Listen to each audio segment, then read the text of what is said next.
What?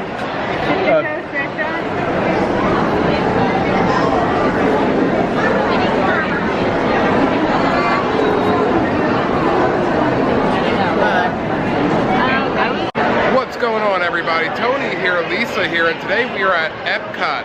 What you've seen, you probably already know what we're doing, and from the title, we're going behind the scenes here at Epcot. It's an hour to an hour and a half tour. You're coming along.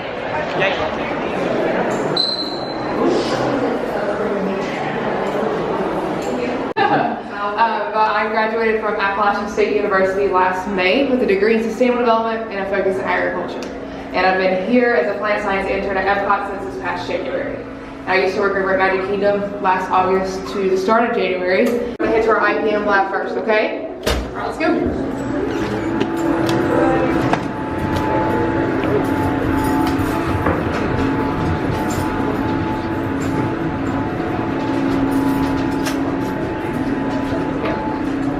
Yeah, keep on coming in here. Okay. Sorry, make sure. Is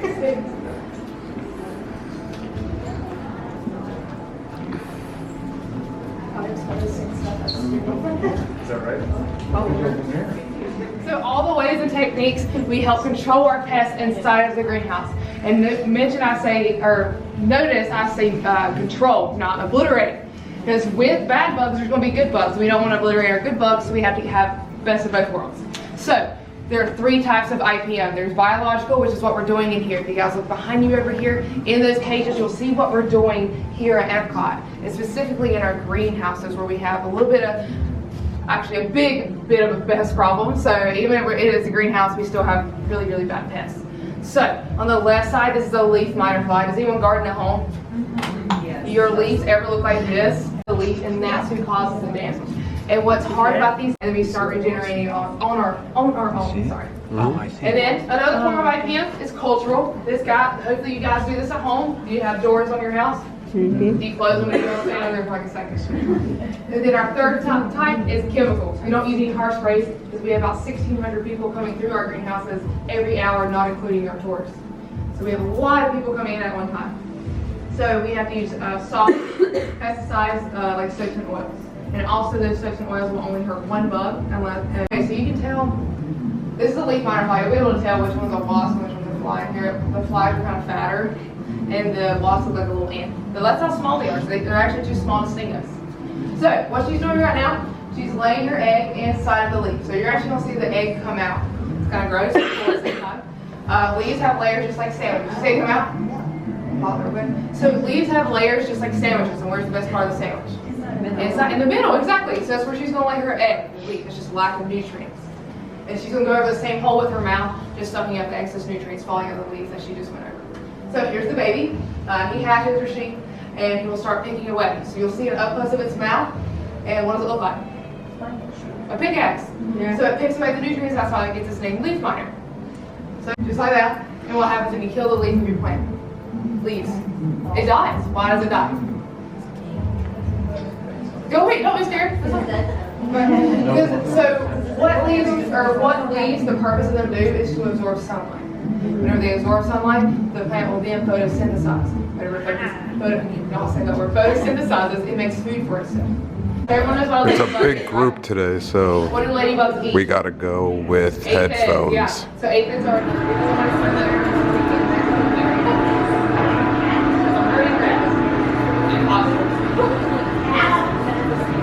those are each other.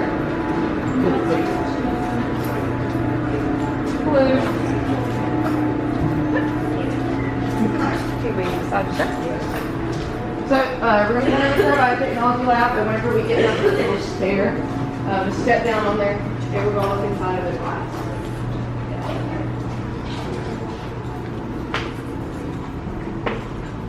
Starting about 30, 40 feet behind your desk. So what that is tissue culture. If you look at the little video that's playing above you, so what this person's doing right now, they're cutting.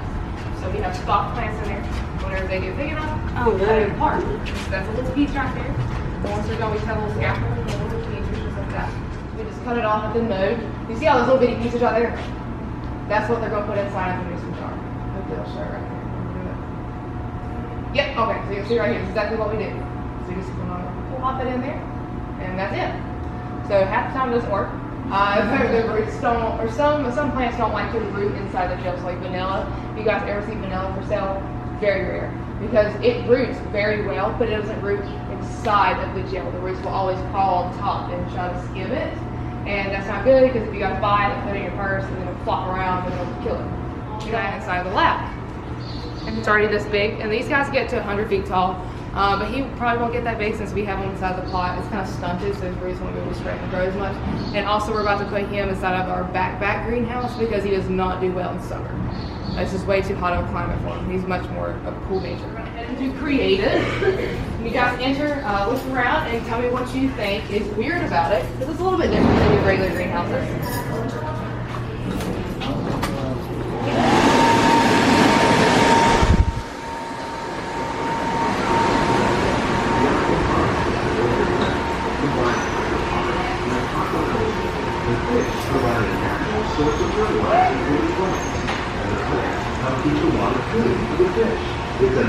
Floating in the air. What else do you notice that most farmers or agricultural needs use that we don't use in here? The ground. Soil and the ground. Exactly, the ground. Oh, it's a good one. I've never heard that one before. So soil.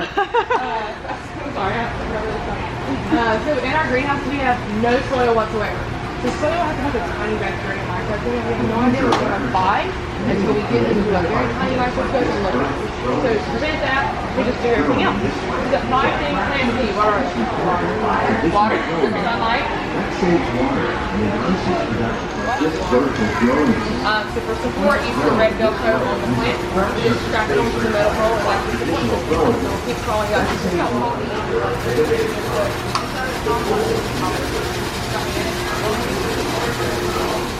What ever ate a flower before? I know it's a weird question. What kind of orchid? Yeah, viola? Yeah. Did you eat the violet lemonade? Ah, yeah. So the violet lemonade, which is one of the most popular items here, this not food wine festival, Flower and Garden Festival. Food wine's really good too, though. Yeah, that's what it is. So if you get the violet lemonade, which is if you enter the World Showcase to the right, it's kind of tastes like a sweet tart to me. I do too. It's really sweet. Good. Okay. Do you like it? I like it. Okay. You get a little buzz from the sweetness. Yeah. But on top of that is a viola, which actually are harvested from here. We harvest, I think, around 2,000 a week, if not more. But they all come from like this, and there's a few more over there. Most of them are dead right now because one of our entomologists went ham on them. So they're kind of regenerating. Yeah, especially the apple blossom begonia. It's really cool. It tastes sour. It doesn't taste like grass like most of them. So we'll drip out there, and all of our roots will come out here. And each spot will hold the funnel.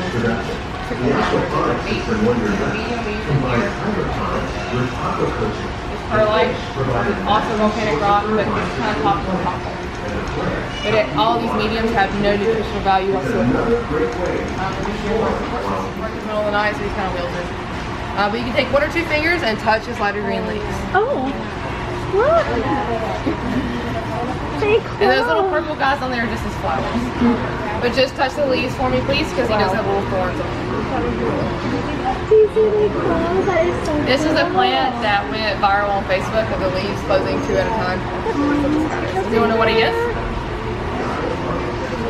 Anyway, he's a mimosa. Really easy to remember. He's called a sensitive plant. So anything called a sensitive plant will close his leaves like this. If you guys haven't tried, come up and try it. Well, I'll take turns. I kick it because he has thorns on him and they hurt. Found that out the hard way. It's crazy. You want a cool video? Ready? Oh, that's cool. I've gotten really good at it. Wow. When I hand you your slice, you guys are done. You have to jump to the fish, you make a huge paper, and go over to that bin over there that's labeled toothpicks. The ones up here. And recycle them for me, because we are not only just Disney, we are also a zero waste facility.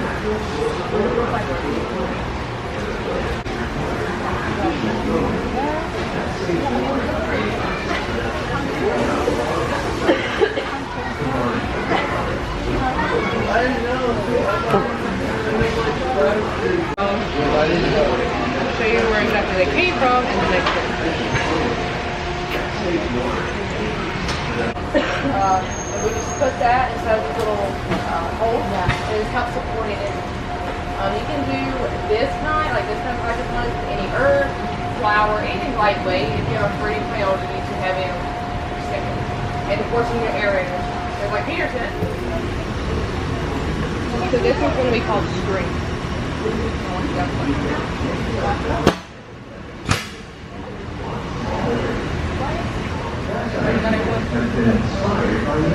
Sorry, I've never had and that really annoying popping sound you're hearing is the pressure shooting out all the water nutrients to my plants. See every single one of these plants? Okay. It looks weird. They sometimes do that. I don't know. So all these plants have a drip irrigator on them. Every single one that's in here, and that pressure is just pumping it out. And there, if you look over here, it's a hot day. Right here will tell you exactly what's in each of these tanks. The different color, the dark one has iron in it. It just turns it that color. So we have to separate them because it's basic chemistry. Some people don't mix well together.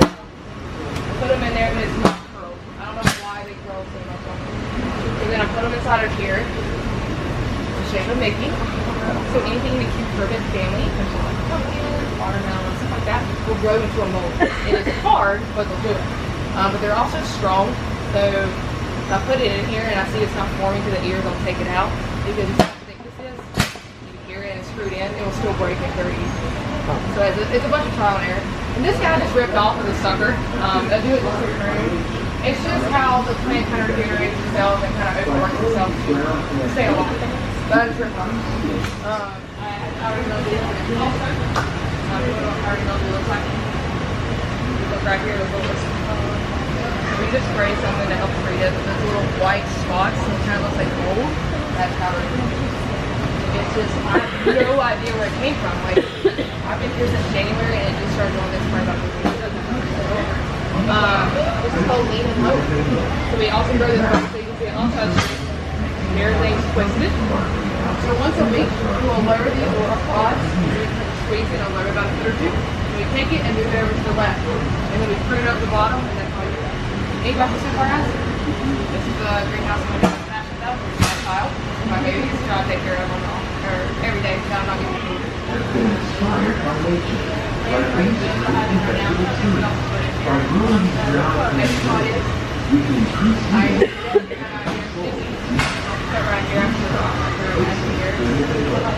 The baby pods look like little baby chairs in the plants. They're so cute. So I'm really excited for that. So I'm kind of work that into it. Yeah.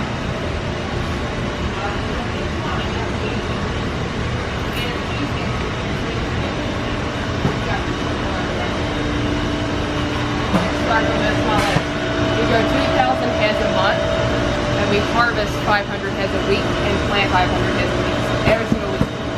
There's little ones over there on the bottom. We harvested those just this past Tuesday. These guys will be harvested this coming Tuesday. Always happens on Tuesdays. If you guys come here on Tuesday morning, that's what we'll be doing. If you ever want to see that, this is what the inside of these boards look like. I'm not sure what they're called. Plain, nothing in them, just like this. Kind of looks like a rainbow. And then the top will snap on just like this. This is how we clean them. We take all the tops off and scrub it really well. Just like that. Sorry, that was really loud. And what we do, there's little holes at the top of it, our broccoli, and I'll show you what it looks like. You see how well the roots grow. The water and nutrients will drip out of the bottom, right up here. That is water and nutrients is pouring out 24 hours a day, 7 days a week. And that's why we have them at an angle, because we can move those water and nutrients without using energy. It's more efficient, more sustainable. Also, all the water and nutrients are left over. The only thing that this will do is when it touches the bottom, it will dry up and die. So anything I have to struggle with. So we have really cool discs inside of here, and that will pull all the big stuff out of the water, and then it will hit a UV light and kill all the bacteria in it and all the microbes. And then put a chiller, another UV, and then right back to the lettuce, so you use the same exact water. And that's what you're calling out for the show. You want to see something weird? Okay.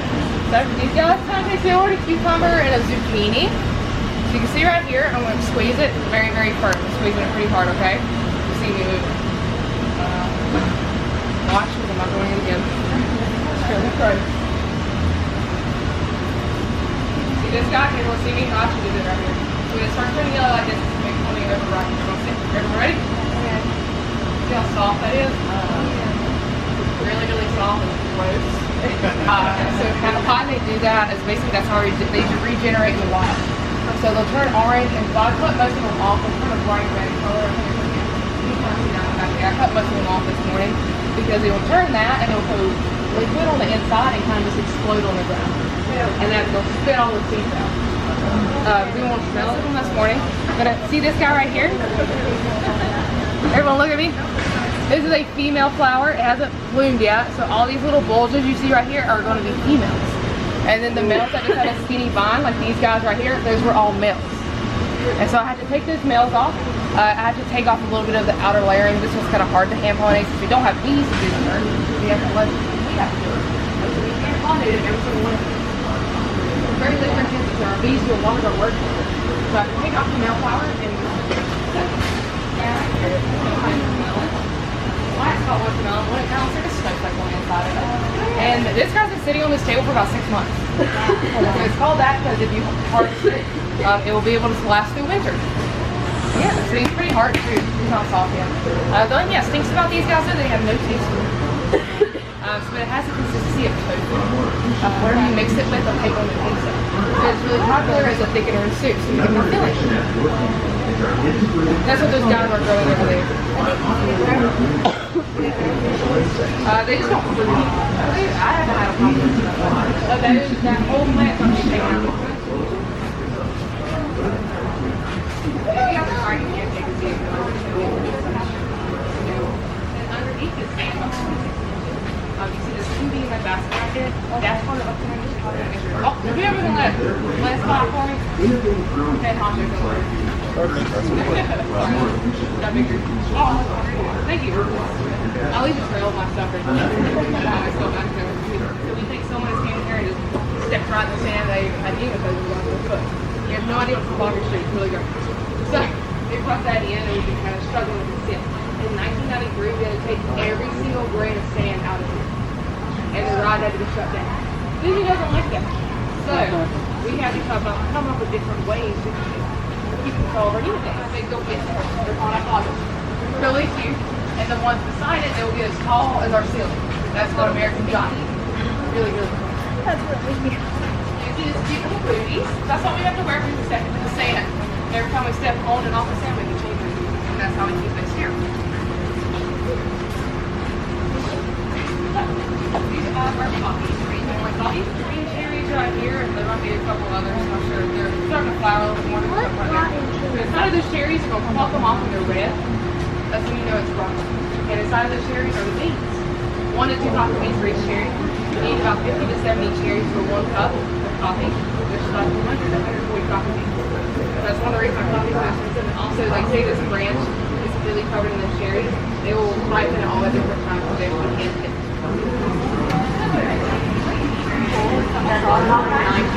If you guys would like to see the lemons, if you look to the back left, you'll see 3 of them bunched together. So they're pretty big. They're about a size. I don't know what the size is. They're probably about 3 pounds each right now. But they do get up to 9 pounds. They taste just like a regular lemon. But instead of using 10 to 15 lemons for a gallon of lemonade, you see one of these guys. I just really want to see someone hand squeeze it. What do you say?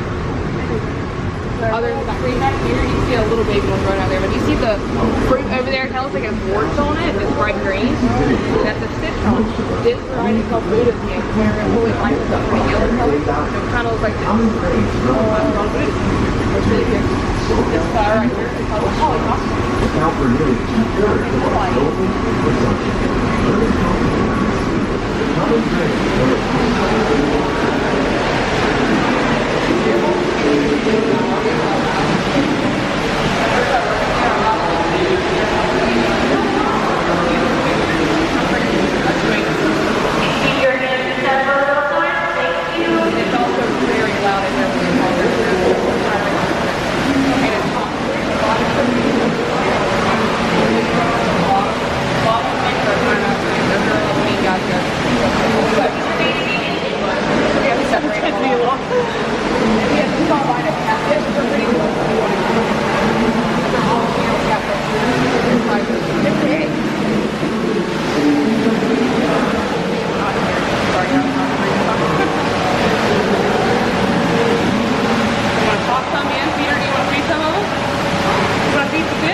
are very hardy and they don't care. And they'll come up and make everybody upset. So put your hands over the thing for me. Yeah, just like that. Ready? Toss it in there. So they're gonna come up like, oh. But if you guys ever hand fed a fish, they're kind of like that because they gotta suck it up like that. It's pretty cool. But they act like they never eat, so they get all these snacks a day. They're kind of like your dog, or don't have a dog or a cat at home. They act like they're starving all the time.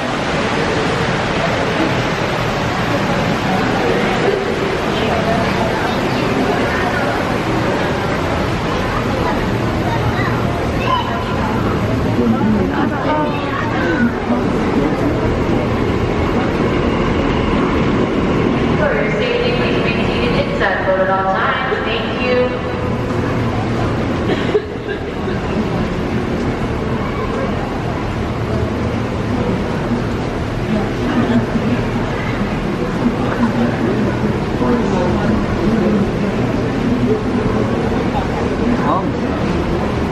Starts off with greenhouse gas, and how much commercial one. About 85 different species of plants just in this room.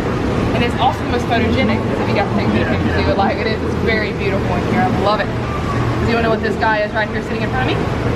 The star fruit? It does look like a star fruit, but star much fruit's bigger. Yeah, much bigger. This is actually a pumpkin. It's I like a pumpkin. fluted pumpkin. I love that word. If you guys look over there, you can see on the background, it's really cute. Oh, thank you. You're welcome. I'm gonna give you some hard ones, I'm gonna give you some easy ones, okay? Please put the lid back on when you're done smelling it. I don't want you to smell it. Open these up and smell it. I would wash some of them are strong. Also plant behind me is a dragon fruit. All of these really cool stuff right here is gonna be a fruit. And in the morning, it will open up into a beautiful. We have to like scrape the pod out of it and like take a spoon or and rub it on.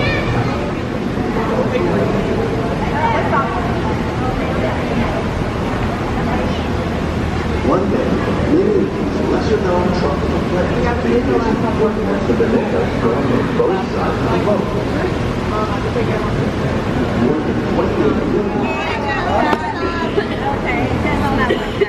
I love wasabi. Yeah, I've never had it. Every time I think of wasabi, I had everyone watch the fourth most. Cinnamon cloves. Cinnamon's the fifth. This is it. I like cinnamon. Just like that. So the reason why saffron is so expensive, that little bit right there is probably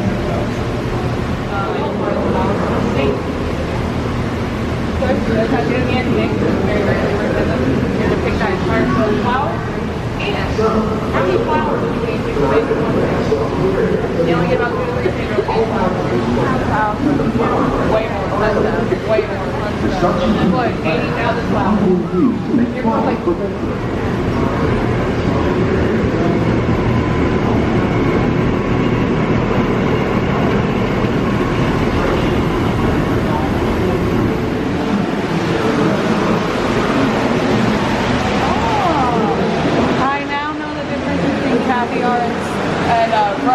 What's the difference? caviar can only come from sturgeon. Oh. Every other fish egg will be called roe. Oh. This is going to be pretty much the end of the tour. We're making our way back. It's a lot of fun. I always recommend people check out the behind the scenes. It's one of the cheapest ones or cheapest tours on Disney property. I believe it's $25. If you are an annual pass holder, you can use that and get a discount, which I think brings it down to $20 a person. It's always a good tour. You see a lot of good stuff. If you're into plants, you're into fish, it's just great. I want to build a greenhouse. I mean, look at it. Just look at it. It's amazing. This tour was about a little over an hour. We had about 24 people in it. So I'm sorry if you couldn't hear too much of the cast member. We had earpieces, so I just figured just show you around if you can't hear. A little behind the scenes. We will see you next time. Vlog finito.